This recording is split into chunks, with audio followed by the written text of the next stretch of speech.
তো আমরা দুই বন্ধু মিলে ওই ভিডিওর ফেসবুকের যে বাংলাদেশ ইন্ডিয়ার মধ্যে যে বিরোধের সৃষ্টি হয়েছে, হ্যাঁ, তার উপর কিছু আলোচনা করব বিভিন্ন পোস্ট নিয়ে। ইদানিং দেখা যাইতেছে যে এই আমাদের প্রতিবেশী দেশ বাংলাদেশ, তো বাংলাদেশের কিছু মাথা মোটা মোল্লারা আছে, তারপর বড় বড় মানে কি বলবো মানে অফিসাররা আছে, এগুলির মানে কিছু বয়ান, major general, retired major general, retired army officer, জানি না আসলে কি আর্মি অফিসার না ফালতু একটা মানুষ। তো এগুলির কিছু বয়ান শুনলাম, এখানে তো লেখাই আছে বাংলাদেশে কি পরিমাণ মাথা মোটা বাস করে, এদের না দেখলে বুঝতাম না। তাও লেখছে একজন মুসলিমই, সব দেশ যুদ্ধের হুঁশিয়ারি করে সামরিক শক্তি দিয়া, আর বাংলাদেশ যুদ্ধের হুঁশিয়ারি করে ছাত্র জনতা দিয়া। ধরলাম বাংলাদেশে 18 কোটি জনগণ ভারতের বিরুদ্ধে যুদ্ধ করবে, তাহলে ভারতে 100 কোটি জনগণ কি আঙ্গুল চুষবে ছাগলরা? বাপরে বাপ, 20 কোটি জনগণ আছে, সেদিন যদি 4 দিন কলকাতা দখল করার হুমকি দেন, তাহলে ভারতে 140 কোটি জনগণ আছে, ওরা তো একদিনে বাংলাদেশ দখল করতে পারে। অ্যাকচুয়ালি ব্যাপারটা হয়েছে গিয়া যে তার আর 20 কোটি মানলাম, 18 কোটি আছে জনগণ, ঠিক আছে? তো 18 কোটির মধ্যে কি সবাই কি মিলিটারি না? তো ঠিক না, তো সবাই তো মিলিটারি না, একদম সবাই তো মিলিটারি না, তার মধ্যে মহিলা আছে, বাচ্চা পোলাপান আছে, ঠিক আছে? শোন, বাংলাদেশের যে মানুষগুলা ওরার মধ্যে মানে 40% কি 30%-এর ভিতরে মানে দেশের জন্য দেশপ্রেমিক না, এরা মানে দেশপ্রেম নাই, রাজাকার। হ্যাঁ, রাজাকার ওইটা হয়েছে আলাদা, ওইটা ডিএনএ কিছু ডিফেক্টেড, ম্যানুফ্যাকচারিং ডিফেক্ট আছে, ওটা ওই 1971 এর ফলটা আর কি। তো ওই আর কি দেশপ্রেমটা নাই। হ্যাঁ, আর ইন্ডিয়ার 99%-ই লোকের মধ্যে দেশপ্রেমটা, হ্যাঁ, আমরার মধ্যে আছে, এই জিনিসটা আছে। এটা ছোটবেলা থেকে জন্মের পর থেকে শেখানো হয়, স্কুল কলেজে তো শেখানো হয়। আচ্ছা দেখি না ভিডিওটার মধ্যে কিতা কইছে। আর ইন্ডিয়ার 18-এর পর থেকে মানে 18 বছর উপরে আপ টু 50 অবধি, 50 না 60 অবধি সবাই মানে কইতে গেলে অ্যাক্টিভ। হ্যাঁ, আমরা অ্যাক্টিভ। হ্যাঁ, ওইটা তো দেখি না ভিডিওর মধ্যে কি কইতাছে, প্লে দিয়া দেখি। ভারত তো দূরের কথা, আমেরিকা আমাদের সাথে টিকবে না ইনশাআল্লাহ। আমরা বলতেছি 4 দিনের মধ্যে আমরা কলকাতা দখল করে নেব ইনশাআল্লাহ। আমরা দখল কইতাছে 4 দিনের ভিতরে কলকাতা দখল করে নেব। 4 দিনের মধ্যে না? আমরা যদি ইন্ডিয়ার মিলিটারি যদি অ্যাক্টিভ করি, তাহলে তোরার মানে বাংলাদেশি যে আসোস না, বাংলাদেশি যে শোন ফৈনির দলগল, বাংলাদেশি তোরা আছে না, 4 দিন লাগতো না, 4 ঘন্টার মধ্যে, 4 ঘন্টা যথেষ্ট সময়। 4 ঘন্টার মধ্যে কিতা করবো, দখল টকল কইরা আছে না, তারপর আবার তোমার খাইতে হবে টিফিন, আবার চাও খাইতে হবে, আধা ঘন্টা টাইমও খাইব, চা খাইব, ঠিক না? রইল দেখি বাকি কিতা কয় ফৈন। সামরিক বাহিনী, ছাত্র জনতা, আমরা একত্রে আছি। আমরা রাওয়ার 5000 সদস্য, এই 5000 সদস্যের মধ্যে অর্ধেকই নবীন, 2500 আমরা যুদ্ধের মাঠে যেতে পারি। আর 5000 তানে যে কইছে 5000 সদস্য, এই যে কি রিটায়ার্ড আর্মি পারসন 5000 সদস্য যে কইছে, ভারতের যে বিভিন্ন মানে লঙ্গরখানা আছে, লঙ্গরখানা যেখানে ফ্রিতে খাওয়ানো হয়, ওইখানে প্রত্যেক দিন ভিক্ষুকরাই আছে, মানে 50 ভিক্ষুকরা হোক ভালো মানুষ হোক সবাই তো লঙ্গরখানা যায়। হ্যাঁ, তো এখানে প্রায় 50,000, 70,000, 80,000, কোনো লঙ্গরখানা 1 লাখও হয় এখন আমি মানুষ মানে ফ্রিতে খায়। যে ইসকন নিয়ে এসে এই বিবাদটা শুরু হয়েছে, যে ইসকন মানে এরকম খারাপ জিনিস, এই না সেই না। এই ইসকন আছে পুরীতে, উড়িষ্যার। এখানে দৈনিক 1 লাখ মানুষ মিনিমাম এভারেজ করে দেখা গেছে, 1 লাখ মানুষ তারা ফ্রিতে খাওয়া নিও, তাও 2 বেলা। ফকিনির দলগল ভারতের যে বিভিন্ন লঙ্গরখানা আছে, ওইগুলোতে লাখের উপরে মানুষরা ডেইলি মানে ফ্রিতে খায়, হুম, আর উনি 5,000 দিয়ে কি করু? 5,000 মারা এখানে। এর সাথে যদি 30 লাখ ছাত্র জনতা যোগ হয় তাহলে ভারত তো দূরের কথা, আমেরিকা আমাদের সাথে টিকবে না ইনশাআল্লাহ। কোনো সাথে রাখ, রাখ, রাখ। আমেরিকার কথা উঠছে না। তেনে কইছে 30 লাখ। হুম, এখন কত হইছে ফার্স্টের দিকে প্রথম অবস্থায় হুম, একটা গুলিও মানে ইন্ডিয়ার খরচ করতে হইব না। ফার্স্টের দিকে কিটা করা যাইব, ফার্স্টের দিকে সব এক্সপোর্ট ইম্পোর্ট যদি বন্ধ করে যায় ইন্ডিয়া, হুম, 1 নাম্বার। 2 নাম্বার হইছে গিয়া তারপরে সব সুইচ গেট খুলে দিল, বাইশে গেল, শেষ। আর 3 নাম্বার হইছে গিয়া যদি এক্সপোর্ট ইম্পোর্ট সব দিকে যদি বর্ডার ল্যান্ডপোর্ট যদি বন্ধ করে দেয়, হুম, তাহলে একমাত্র সমুদ্রের রাস্তা খোলা থাকবে, বন্দর। হুম, হ্যাঁ, আর বন্দরের দিকে যদি পাকিস্তান থেকে ইম্পোর্টও করে বা বিভিন্ন চীন থেকে ইম্পোর্ট করে, হুম। তখন আমরা যে ইয়ে আছে না ইন্ডিয়ার ওই যে- কোস্টাল লাইন। হ্যাঁ, কোস্টাল লাইন, হুম, আর ইন্ডিয়ার যে ইয়ে আছে সাবমেরিন আছে, নিউক্লিয়ার পাওয়ার। হ্যাঁ, ওইখান থেকে যদি K4 মিসাইল যেটা কয়েকদিন আগে টেস্ট করলো ওইটা হোক, বা সাবমেরিন জলের নিচে, হ্যাঁ, জলের নিচে যদি মিসাইল মারে একটা, হুম, হ্যাঁ, ওই যে গাজি যে মারছিল, গাজি অ্যাটাকের মতো। হ্যাঁ, একটা যখন ব্রাস্ট করব হুম, তখন সবকিছু শেষ। আচ্ছা, বাংলাদেশের ইডিয়া বিচিস কা ভাচাস কা হয়ে যাবো আর কি। আরে আর রইল আমেরিকার কথা, আমেরিকা কি চিজ জানোস নি তোরা? তোরা যত তার জনসংখ্যা আছে, আমেরিকা তো শোন, আমেরিকা যেমন নাগাসাকির উপরে যেমন লিটল বয় ফালাইছিল, ওই রকম যদি একটা ফালাই দে ঢাকা সাকি। তাহলে ঢাকা সাকি হইতে 4 মিনিটও লাগতো না। ভাই মানে ফইনি যা তো কল, তোরা মানে কবে যে শুধরাইবি রে মাথা মোটা। হ্যাঁ, শোন, এখানে কথা আছে, এখানে বাংলাদেশের মানে 100 মানে সবাই যে খারাপ তেমন না, না।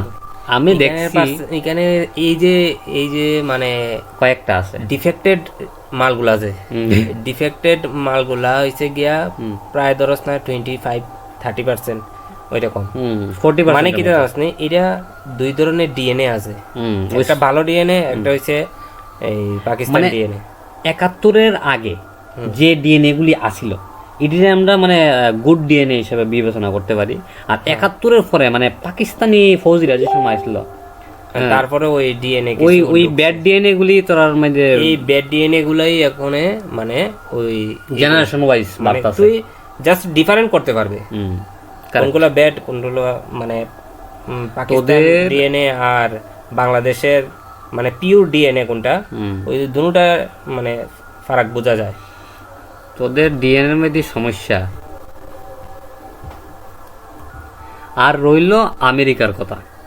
আমেরিকা তোরার দেশে যত জনসংখ্যা আছে না নি, ওই ভিয়েতনামের যুদ্ধ শুনছিলে না? ভিয়েতনামের যুদ্ধ, হ্যাঁ, অতলা বম ফালাইছিল, বুঝছো? 18 কোটি তো 18 কোটি বম ফালাইছিল ভিয়েতনামের মধ্যে।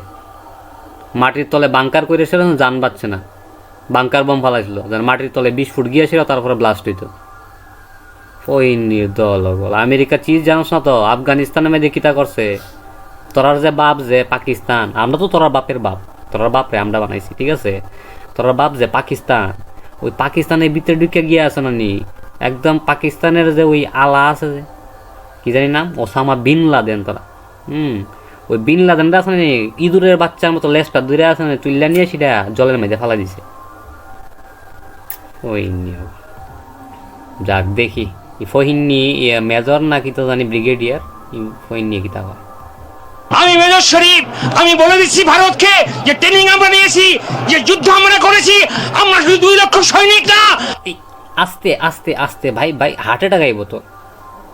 আঙ্কেল সরি আঙ্কেল ট্রেনিং নিছে, ট্রেনিং না তো ট্রেনিং ট্রেনিং ট্রেনিং ট্রেনিং নিছে তারা তো। ট্রেনিং নিছে মনে হয় 50 বছর আগে। এখন কত হয়েছে গিয়া,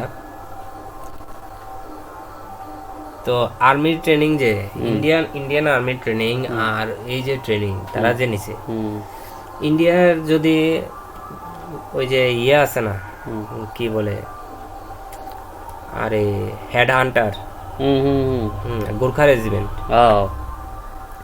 এটির যদি ঢুকাই দেওয়া যায় তোরার লেগে না, আমার কথা হয়েছে গিয়ে তোরা বাংলাদেশের লেগে আমরা ইন্ডিয়া পুরা কান্ট্রির দরকার নাই তো, আমরা ইন্ডিয়ার একটা অঙ্গরাজ্য আছে নেপাল, যেখান থেকে ওই হয় যে গুরকা রেজিমেন্ট আছে না, হ্যাঁ ওরা যদি ঢুকাই দেওয়া হয় আর হচ্ছে গিয়া কুকুরি বাইর করবো, কুপরি দিয়ে মানে কুপরি দিয়া কাম সাইরা ওইখানে পিকনিক টিকনিক করে আয় করবো। বাহ বাহ বাহ, ওই যে পিকনিক করতে মানে ওদের শিখানো হয়। Winner chicken dinner. হ্যাঁ, আর হচ্ছে তোমার যদি আসাম রাইফেল যদি ঢুকে, আসাম রাইফেল হয়েছে গিয়া ফরেস্টের লাগে হয়েছে গিয়া 1 নাম্বার, আর হচ্ছে সিআরপিএফ লাগে না। আর্মি তো বহুত পরে, আর্মি তো কোনো প্রয়োজনই নাই, আর্মি বহুত পরে, আর্মির কোনো প্রয়োজনই নাই। আর্মি তো দূরের কথা, বহুত দূরের কথা। আমাদের যে আছে নি ওই বিশেষ করে ইন্ডিয়ান পুলিশ সার্ভিস যে আইপিএস সকল যে আছে না, তো তোরা আছে না বাইরে ঠিক করে লিখবো। আমাদের সাথে 18 কোটি জনগণ আছে, আমাদের ট্রেনিং, আমাদের দক্ষতা ভারতের চেয়ে অনেক বেশি। আমরা যদি একবার সাহস করে আমার দেশকে যুদ্ধ করবে, আমরা কি বলবি? না বলো, তুমি বলো কিটা বইটা, আমার তো হাসি উঠতেছে ভাই। ওরার ট্রেনিং, ওরার দক্ষতা সবকিছু ওদের কাছে নাই কোনো টেকনোলজি, নাই কিচ্ছু। এখন কথা হয়েছে এই যে মেজর জেনারেল 2টা রিটায়ার্ড আর্মি অফিসার, যদি ইন্ডিয়ার মার্কোস গিয়া ওদের মানে যে ফ্ল্যাটে থাকে ওই ফ্ল্যাটের সাথে নাইমে সেরে যদি 2টা উঠে আইন নেয় ইন্ডিয়া, তাও তো তোরা দেশের কোনো কিছু করতে পারতি না, কিছু করতে পারতো না বা করতেও না, এটি ফাটতেই পাইতো না, এক্সট্রাক্ট করে লইয়ে পড়বো ডাইরেক্ট। ওই দূরের বাচ্চা ওই ওসামা বিন যেভাবে লইয়েছে এইভাবে লইব। তে ওইটা হয়েছে কথা, মানে কিসের লগে যে কি। আরে আমার কথা শুনো, আরে চিন্তা করতে মশা মারার লেগে কি কামান ব্যবহার করে মানুষে? মশা মারার লেগে কি কামান লাগে কো না? মশা মারার লেগে অল আউটই যথেষ্ট, ঠিক আছে? তাহলে বাংলাদেশীয় গল যাক, পুরা ভিডিওটা দেখে লাই ওখানে আমরা দেখছি 4 দিনের মধ্যে আমরা কলকাতা দখল করে নেব ইনশাআল্লাহ। আহা হা হা রে রে। আচ্ছা আমার মনে হয় তাইন বলতে কি হেয়ারই কই, আমার তো রেসপেক্ট বলতে আইতাছে না কি বেটার। আমার মনে হয় তাই না ভাইরালের লাগিয়া এই কথাগুলো কইছে। না না, তারপরে কিছু ডিফেক্টেড কইলাম না, বিকৃত মস্তিষ্ক করে ভাই, আমি বুঝি তো বিকৃত মস্তিষ্ক। ব্যাপারটা হয়েছে এই যে 4 দিনের কথা হয়েছে, ঠিক আছে মানলাম, তোরা কেউ কোনো কিছু টাচ করতো না, ইন্ডিয়ার মানুষে মারতো না, তুই বর্ডার দিয়ে হাইটটা 4 দিনের ভিতরে তুই যদি কলকাতা আইতে পারো, কলকাতা আওয়ার প্রশ্ন উঠ না, বর্ডার যেতে যেতেছে না জর্জর হয়ে আসে আড্ডি গুড্ডি খুলে পেতে যাবো গা, আমরা দখল করে নেব, আসাম দখল করে নেব। আচ্ছা আমার একটা কথা হয়েছে গিয়েছিল যে না এখন একটু মানে সিরিয়াস কথাটা, মানে যেটা সত্যি জানি না তোমরা মানে তোমরা বাপ দাদার আমলে ইতিহাসে কি পড়ানি হয়েছে, কিন্তু বাস্তব যেটা আমি ওইটাই কইতেছি। আমরা ইন্ডিয়ার military, Indian air force, Indian navy, Indian army যদি না থাকতো, তোমরা এই নকশার মধ্যে বাংলাদেশের নামটা ছাপলো না, ঠিক আছে? আর তোমরা কিতা কইতাম, মানে তোরা কিতা কম, মানে তোরা নিজের দেশের এই যে কি কয় ওই মানে ফাদার অফ নেশন তার মূর্তি বেঙ্গলাস ইস্যু করস তার মুখের উপরে, মানে স্ট্যাচুর উপরে। আমরা ইন্ডিয়াতে প্রটেস্ট হয়, ছোটো বড় প্রটেস্ট হয়, কিন্তু আমরা কোনো সময় আমরা ফাদার অফ নেশনের স্ট্যাচু ভাঙছি না, ওকে? আর এই তোরার দেশে যে সময় 1971-এ পাকিস্তান যে সময় মানে ক্যাপচার করছিল, কি কুত্তা পিড়াটা দিছিল রে তোরা, রে কি কুত্তা পিড়াটা দিছিল, তোরা বাঁচাইছে কেটা? অ্যাকচুয়ালি আসো না, তোরা মির্জাফর মাগনায় কয় না, এমনি কয় না। ইন্ডিয়া না থাকলে তোরা আসলে মাইরি নিল না, 30 লাখ মানুষরা একদম পুরো জেনোসাইড করে দিছে। তাতে কোনো আমি মনে করি না কোনো অবৈধ কাজ করলাম আমি। আর যদি আমার কথাগুলি ভালো লাগে আর তাহলে চ্যানেলটা মানে সাবস্ক্রাইব করো, ভিডিওটাতে লাইক দিও, আর পারলে নিজের আর ফ্রেন্ড সার্কেলের মধ্যে এটা শেয়ার করে দিও, ঠিক আছে? Thank you.